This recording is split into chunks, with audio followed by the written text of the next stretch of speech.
वो कहती थी मैं उसके जैसे बजाती हूँ, पर जब मैंने उसका नाम सुना मुझे पता चला वो तो 25 साल पहले मर चुकी थी। रात गहरी होती जा रही है और हर साया एक कहानी कहता है। Welcome to bed time tales by AJ, जहाँ ख्वाब नहीं राज जागते हैं। मैं काव्या हूँ, छोटी सी टाउन में म्यूजिक स्कूल चलाती हूँ, वही जगह जहाँ बच्चे सुर सीखते हैं और बड़े पुराने गीत याद करते हैं। लाइफ शांत थी, सुबह की चाय, आफ्टरनून क्लासेस और रात को पियानो की हल्की धुन।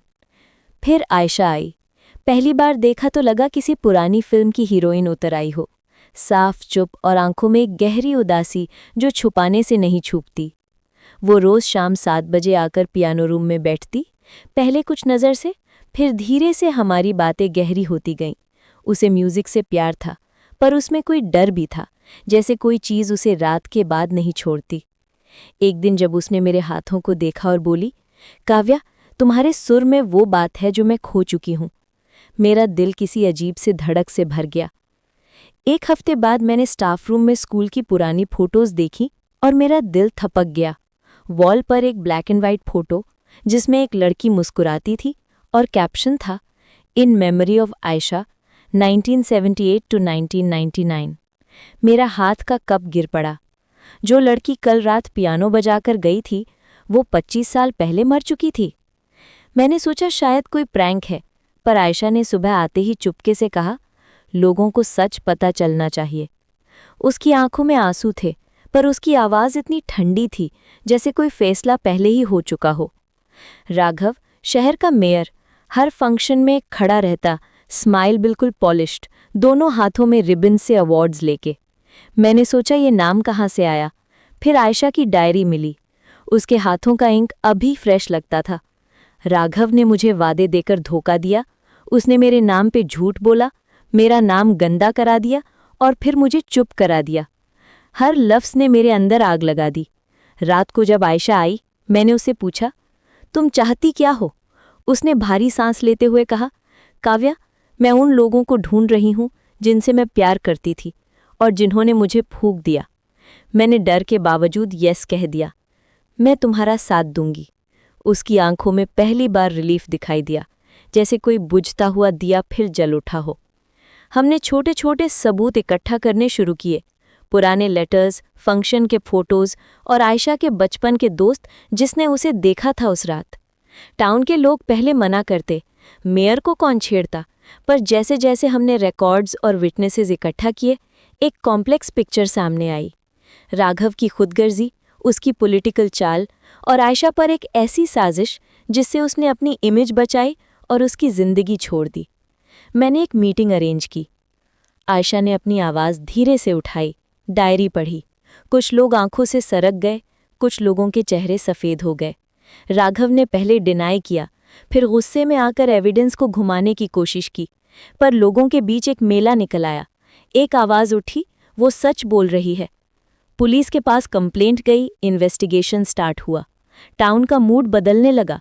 जो पहले राघव को तालियां दे देता, अब वही लोग उससे दूर हो रहे थे। एक रात जब मैं पियानो रूम में अकेले बैठी थी, आयशा की रूह यूजुअल साइलेंस के साथ आई।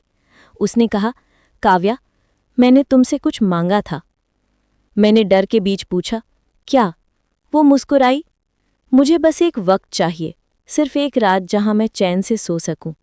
मैंने उसका हाथ पकड़ा और बिहेव वैसा ही लगा जैसे समुद्र का हल्का लहराना। इन्वेस्टिगेशन तेज हुआ। एविडेंस के साथ राघव पर पॉलिटिकल प्रेशर बना। उसके सपोर्टर्स कम हुए। राघव का फेस जैसा ही था, लेकिन उसकी आहें और नीची होती गईं।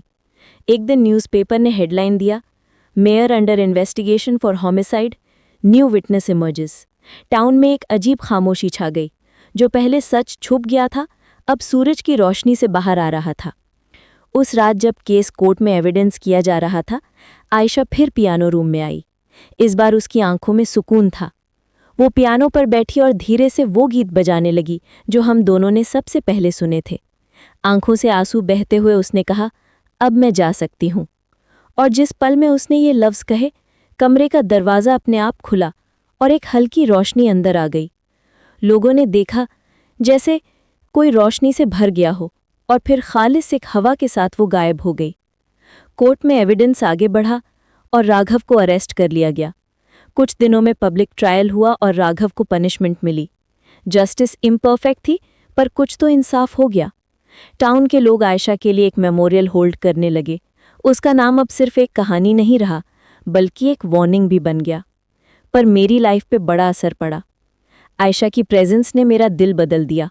अब मैं सिर्फ म्यूजिक नहीं सिखाती, मैं बच्चों को और बड़ों को भी ये सिखाती हूँ कि किसी की रूह और इज्जत की कद्र रखनी चाहिए। मैं हर क्लास में कहती हूँ, शब्दों से ज्यादा हमारे कर्म अहम होते हैं। रात को जब मैं पियानो बजाकर रूम से निकलती हूँ, एक हल्की धुन खुद ब खुद बजने लगती है, जैसे कोई कहीं से चीर कर रहा हो। कभी मैं पलट कर देखती हूँ, खिड़की पर एक शैडो, फिर उड़ जाता है। मैं मुस्कुराती हूँ और कहती हूँ, आयशा तुम सेफ हो अब। और जब टाउन वाले मेरे पास आते हैं और कहते हैं, तुमने सच को रोशनी दे काव्या, मैं चुप होकर सोचती हूँ, सच से बड़ी कोई ताकत नहीं। आयशा की कहानी ने हमें याद दिलाया कि प्यार कभी छुप नहीं सकता। उसे छुपाना अगर किसी ने कोशिश की, तो वक्त और लोग उसे निकाल लाते हैं। मैं पियानो पर वही गाना बजाती हूँ जो आयशा सबसे पहले बजाती थी। सुर हल्के, धुन गहरी, और दूर से हवा कह रही होती है, जैसे कुछ कहानियां सच में कभी सो नहीं सकती।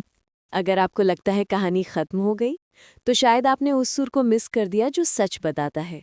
Good night and remember, some stories never sleep. Bed time cares by AJ.